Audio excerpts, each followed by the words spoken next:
On Sunday, March the 23rd, the CBC will be presenting a TV special on hockey in Russia.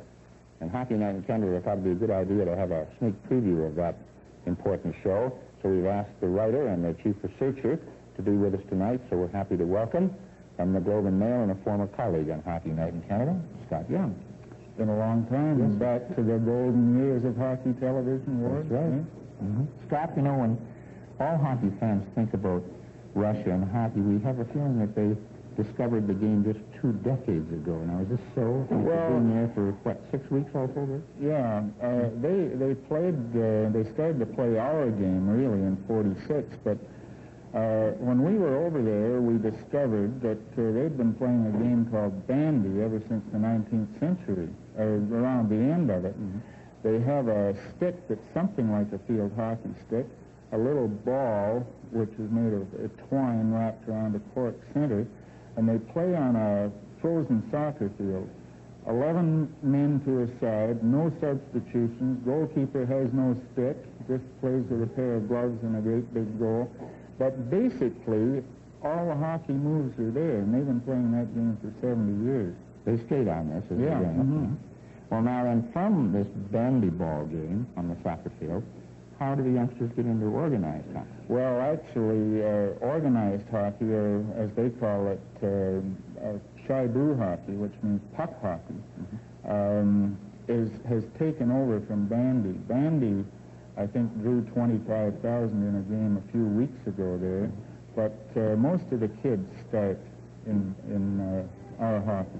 Mm-hmm. Now, what are we looking at here? That's the big rink, the Luzhniki Sports Palace. Holds 14,000 people in Moscow. And this is an ordinary junior game. They have 3 groups of minor players, boy players. Bantam is 14 and under. Junior, which is here, is 15 and 16, big crowd. Mm-hmm. And the next group up is youth, 17 and 18.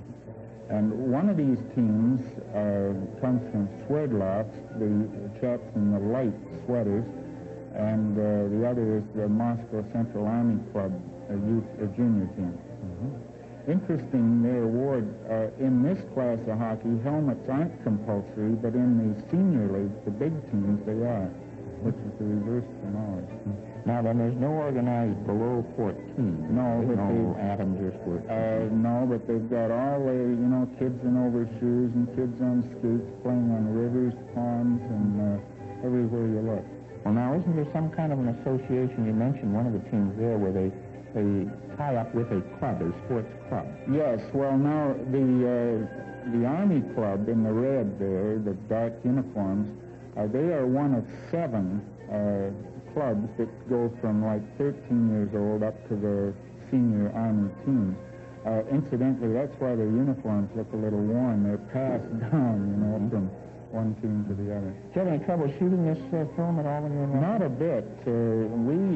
It took a few days to sort of organize things and let the Russians, the broadcasting committee, or the Soviet Union Broadcasting Committee, know what we wanted to do. And once it was pretty well all set down on paper, then there was less trouble, really, than there is shooting a lot of things in Canada. Mm-hmm. Well, speaking of shooting of things, to illustrate the things that you've already been talking about, we have now another one of the little film clips that you made, and will probably be part of your big show on the 23rd. So let's take a look at that. I'm Scott Young, and welcome to Hockey Night in Moscow. This is the scene in the lobby, the corridors of the Luzhniki Sports Palace, which is to Soviet hockey as Maple Leaf Gardens is to at least the English-speaking side of Canadian hockey. As a veteran of many fights for hot dogs in Maple Leaf Gardens, it's sort of a joy to see a place where there are about 150 yards of buffets where you can buy, as you see here, beer and steins. You can buy cakes, sandwiches.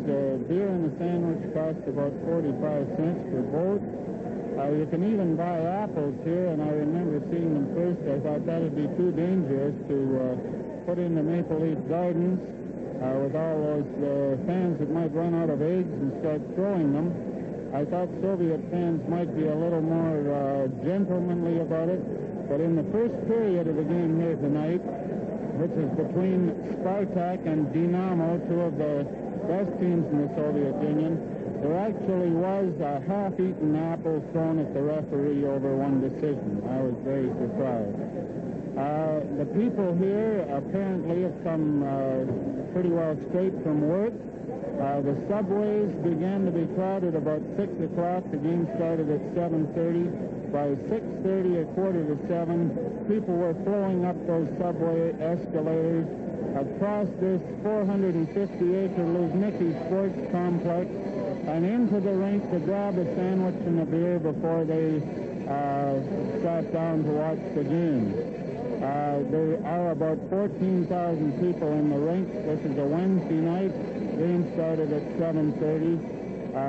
The people, as you listen to them and sit in the stands, are like sports fans everywhere.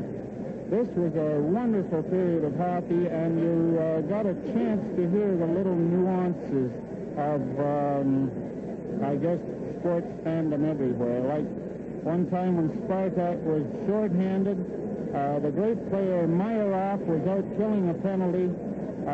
He got the puck and started an attack towards the opposition goal through the power play of Dinamo, and you heard the crowd come up, Meyer, like this, and he did go in and score a goal. We've been extremely well treated here.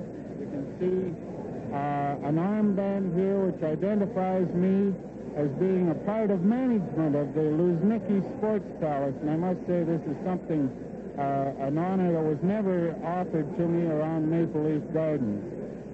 Also, to identify ourselves to the Soviet fans who have been very interested, we have this little Canada badge and the words Canada underneath it. Many people come up to us and say Kanatska, and you know, we clink our glasses and that sort of thing. A little earlier in the day, I talked to the director of the Luzhniki Sports Palace, who is certainly something new in my experience in sports.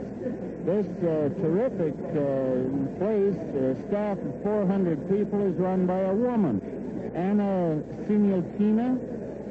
She has about 200 men working for her, about 200 women. She's, I hope people in the Winnipeg area anyway will know what I mean when I say she's sort of the Johnny Peterson of Moscow. Johnny Peterson was a friend of mine who used to run the big rinks out in Winnipeg. When we were here in the afternoon, we saw things that sort of illustrated the sense that this big sports complex has given us this week. That is that every facility is used all the time. We've been here at we've been here at 8 o'clock in the morning this week, some days, to see B hockey games, caliber about C intermediate A or something like that, starting. And today there were figure skaters of very high caliber practicing all afternoon, and they didn't get off the ice until just before the hockey game started, just about 45 minutes ago.